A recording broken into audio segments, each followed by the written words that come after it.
Well, I mean, the good news for Georgia is they're catching Kentucky at the right time. So much of this is when you play teams.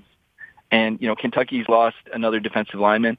They're down 2 of their starting defensive linemen right now. And, their number 2 receiver may be out. That leaves them one guy with more than 10 catches, right? So if you want to know the truth, Kentucky doesn't have a chance in this game, right? Now, I can play it up for you and give you a scenario, but Auburn had a much better chance to beat Georgia than Kentucky does because Auburn was at home. Auburn had some good momentum. Auburn even scored first. Auburn had the quarterback. I don't think this former Penn State guy is as good as Bo Nix. I don't see that. They got a good running back, but I think Auburn's got a special running back too.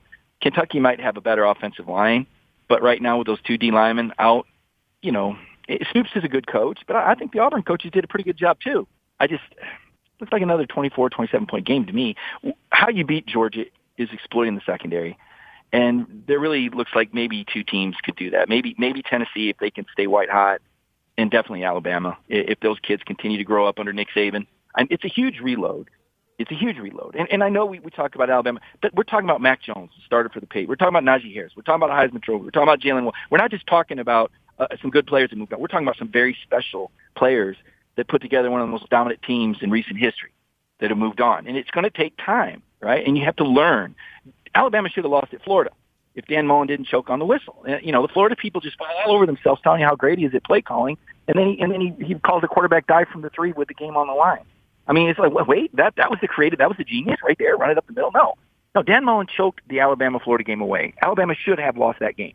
They didn't because they were a better coached, better prepared team, so they took a 21-3 lead that was able to enable them to survive it. Okay, Florida has more experience, was able to run the ball better, had the home field. They blew it, all right? They absolutely blew it. But this Alabama team is going to grow, and we're going to see how they're going to respond.